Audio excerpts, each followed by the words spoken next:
Hey BYHYU! Welcome to episode 77 of Build Your House Yourself University. I'm Michelle Nelson, your host and fellow student, and together we'll learn the basics of home design and construction and demystify the building process so we can end up with a house that's well built and not just pretty. I know what you're thinking. Really, Michelle? A full mini lesson on kitchen sinks? White or stainless steel? What else is there to choose? What's the big deal? Well, even if, like me, you don't cook most days of the week, you do use your kitchen sink every single day and probably several times a day. The kitchen sink is one of the hardest working fixtures in the entire house, so we need to choose the best sink for our kitchen routine and our kitchen design. Some sink materials are tougher than others. Taking the time to become familiar with different sink features and materials will help you find a sink that will make your kitchen look great and function well. This week, we'll go over the pros and cons of the most common kitchen sink materials. Then I'll give you a few tips for choosing the best sink size and style for your home and habits. Before we get to this week's mini lesson, let's go over this week's pro term. Farmhouse sink. A farmhouse sink, also called a farmer sink or an apron sink, is generally deeper than many modern sinks. The farmhouse sink was first used in times when there was no running water. That large sink held all the water that was retrieved from nearby wells, lakes, and rivers. A farmhouse sink has no countertop space between the user and the sink, so you can stand right up next to the sink when you're washing dishes or rinsing vegetables. The finished front of the sink is exposed, which is why it's sometimes called an apron front or apron sink. A farmhouse sink can be installed so that it's flush to the edge of the countertop, or it can be mounted so that it juts out just a little bit beyond the countertop edge. Previously, only very traditional vintage farmhouse sinks were on the market. Today, farmhouse sinks come in both traditional and contemporary designs. To see examples of farmhouse sinks, take a look at the show notes at BYHYU.com. That's BYHYU.com. Okay. Moving on to this week's mini lesson. When choosing a kitchen sink, material is more important than manufacturer. Most well-known brands make numerous quality sinks. So what's most important for you to consider is the material that the sink is made of. Choose a sink material that'll hold up to your cooking and cleanup routine. Will your sink be used for regular washing of large, heavy pots? Do you and your family members tend to toss knives and other utensils into the sink instead of gently placing them in the sink? If you answered yes to either of those questions, you'll probably want to choose a durable sink material that's less prone to chipping.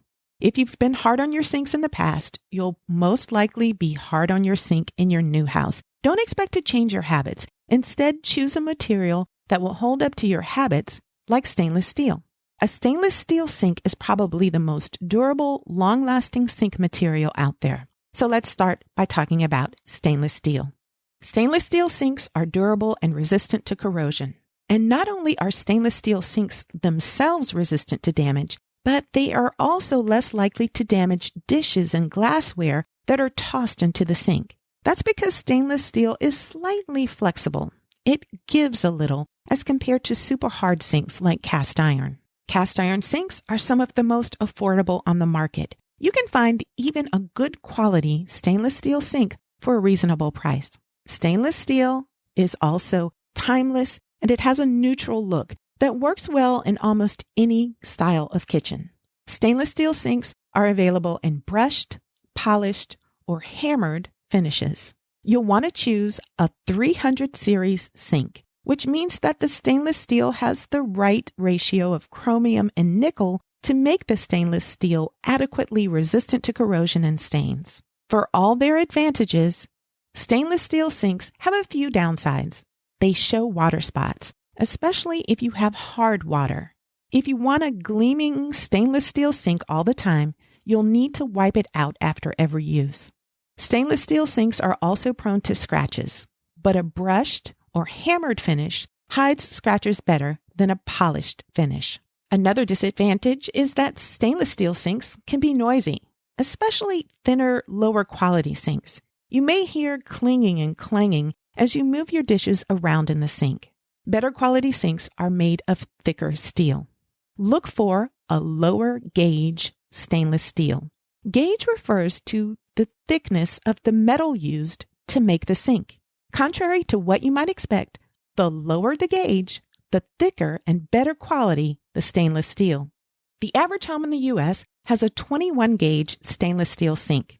A very good quality sink is 18 gauge, and if you're really going high end, choose a 16 gauge sink, which is very thick and durable, but also very expensive.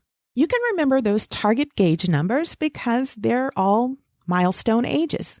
Remember Sweet 16, which is the top of the line, and it's all downhill from there. Choose a 16 or 18 gauge sink if you can afford it. A 21 gauge sink is not the best, but it's okay. And you definitely want to avoid a 22 gauge sink. It's just too thin.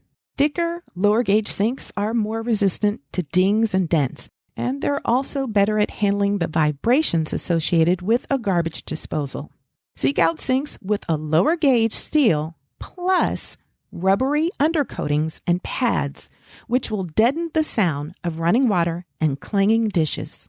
Another popular choice is cast iron. Cast iron has been a long-time favorite of many homeowners. Most of our grandmothers had cast iron sinks.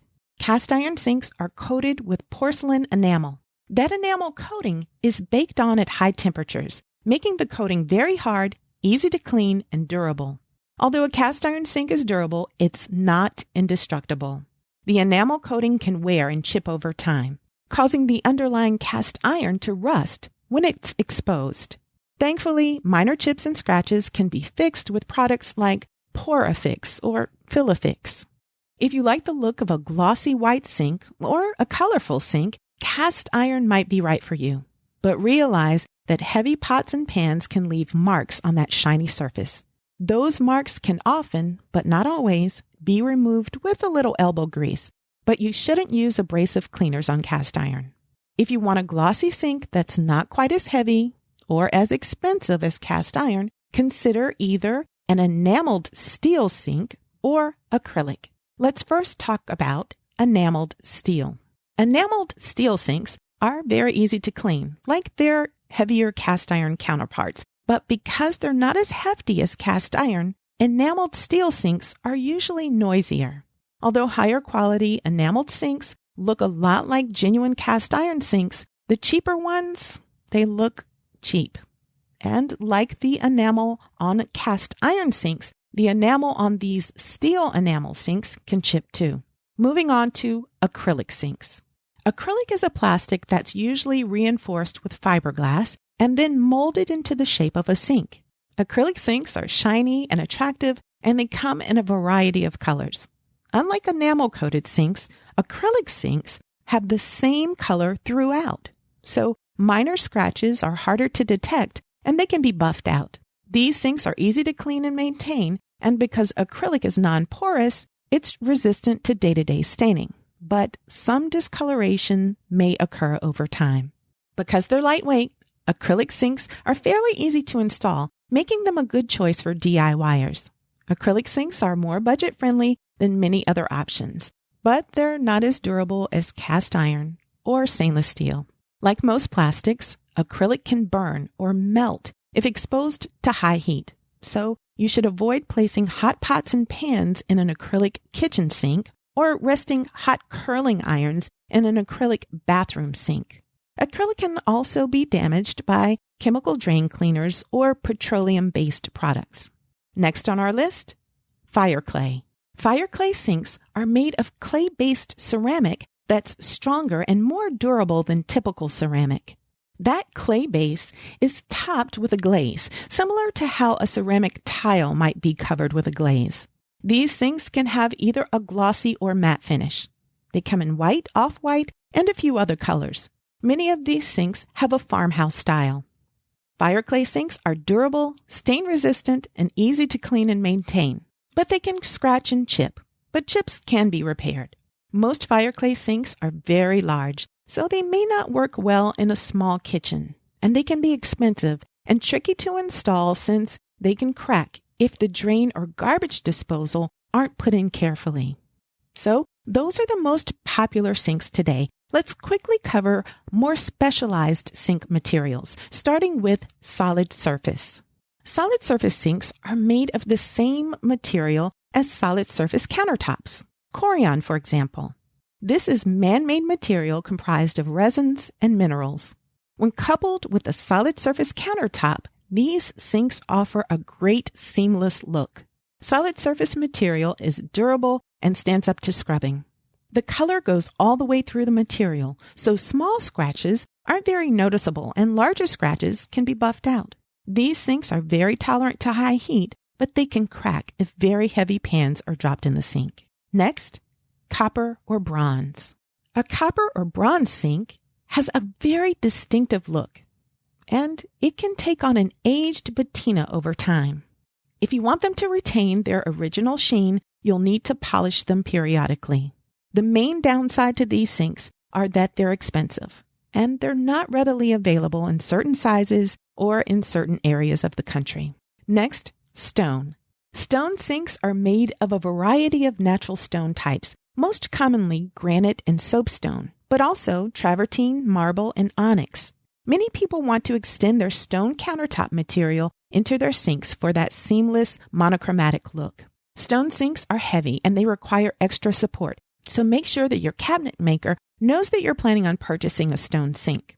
Downsides to stone are that they can scratch and chip, and stone sinks are very expensive and pretty high maintenance since they need to be sealed regularly and they often require special cleaning products.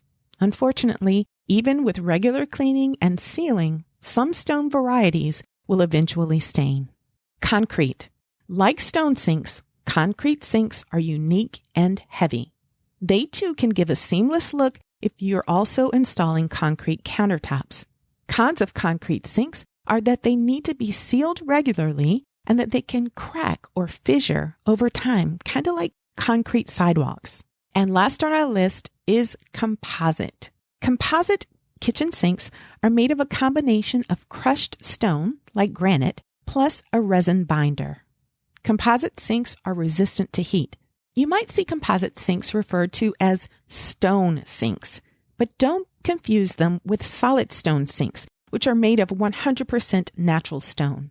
The downsides of composite sinks are that they're expensive and they also haven't been around very long, so their long-term durability has yet to be determined. So, those are the most common sink materials. Now let's go over some things you should consider when deciding on the size and style of your kitchen sink. Number 1, choose an undermount sink if you want to easily sweep crumbs and liquids right into the sink. Undermount sinks don't have that rim of the sink resting on the countertop. Food and liquid can smoothly be swept into the sink without being hindered by the lip of the sink.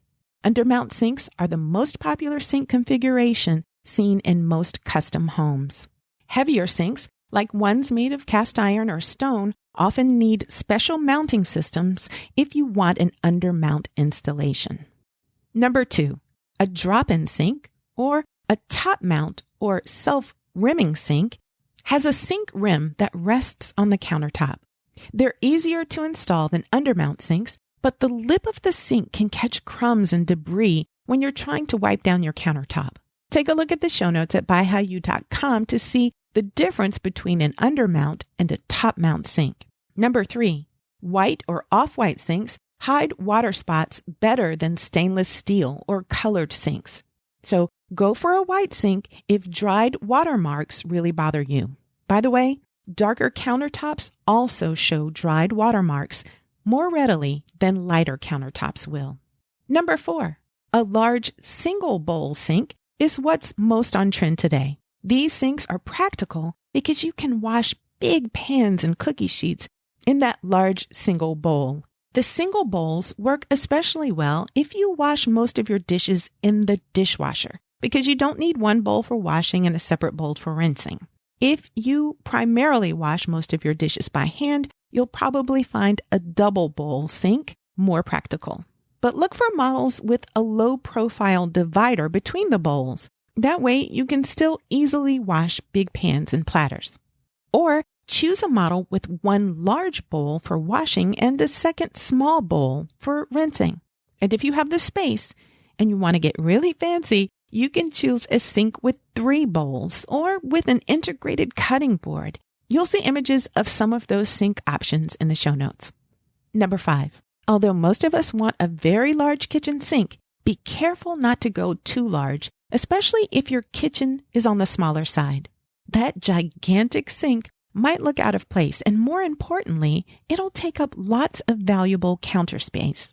And some extra large sinks are too large for stock cabinetry, so you'll need custom cabinets where you'll install your sink. Number 6, we want large sinks, and we also want deep sinks, but don't go too deep. Most bowls are 6 to 12 inches deep. A 6-inch bowl it's too shallow. It's prone to splashing. Plus, it can't hold very many dishes. So go for sinks that are at least 9 to 10 inches deep. Deeper sinks reduce splashes and they give you a lot of room for dishwashing. But if the sink is so deep that your hands don't naturally reach the bottom of the sink, you can strain your back. That back strain comes from leaning over to reach the bottom of a sink that's excessively deep. Be especially cautious of extra deep sinks if you're shorter than average or if you have children that are often helping you in the kitchen. Test a few sinks in a kitchen showroom to see what feels just right. And remember that an undermount sink will be about an inch or so lower than a top mount sink. Number 7, use a plastic wash basin or mat to protect your sink surface. You can remove them and put them in a drawer or cabinet when you're not using them, but this simple solution can generally minimize the damage that will naturally occur to your sink over time. Number 8, be aware that those super sleek modern sinks with squared off corners and sharp 90-degree angles look great, but they're difficult to clean. All those tight corners can accumulate gunk and debris, whereas a sink with rounded corners can simply be swiped clean. It's easier to wipe down curved corners than to get into those tight 90-degree corners. Many homeowners who have those squared off sinks say that after a few years, those sharp, tight corners show buildup of debris, water, and soap deposits. This may be a time when function should prevail over form and fashion. And last on our list, number 9, choose a sink with a drain located toward the back or corner of the sink. That way, you'll have more usable cabinet space underneath the sink because the plumbing will be pushed further back. Just make sure that you have enough clearance near the back of the cabinet to have your garbage disposal installed. All right, that's the mini lesson for this week. Now let's do a couple of quiz questions to test and review some of what we've gone over. Number 1, which is a better quality stainless steel sink? A 16-gauge sink or a 22-gauge sink? The answer is the 16-gauge sink. Remember, sweet 16. The lower the gauge, the thicker and better quality the steel. Choose a 16 or 18-gauge stainless steel sink if you can afford it, but definitely avoid a 22-gauge sink. It's just too thin. And question number 2, which sink material is made of a clay-based ceramic that's harder than regular ceramic? A, acrylic, B, fire clay, C, composite, or D, solid surface? The answer is B, fire clay. Fire clay is made of ceramic, but it's extra strong ceramic. Acrylic is plastic and fiberglass. Composite sinks are made of crushed natural stone and resins. And solid surface sinks are man-made material that's a combination of resins and minerals. Well, that's it for kitchen sinks. I hope you learned as much as I did. Please remember that the purpose of this podcast is simply to educate and inform. It's not a substitute for professional advice. The information that you hear is based only on the opinions, research, and experiences of my guests and myself. That information might be incomplete, it's subject to change, and it may not apply to your project. In addition, building codes and requirements vary from region to region, so always consult a professional about specific recommendations for your home. We won't have an episode next week because I'm going on a much-needed vacation. But so that you don't miss the next episode when it comes out, subscribe to the show. That way, New episodes will automatically be downloaded to your device. Just search BYHYU, BYHYU, and hit the subscribe button. Next week is a good opportunity for you to catch up on any episodes that you haven't listened to yet, or that you haven't listened to in a while. Thank you for stopping by, and thank you for hanging in there until the end of this episode of Build Your House Yourself University. Talk to you later.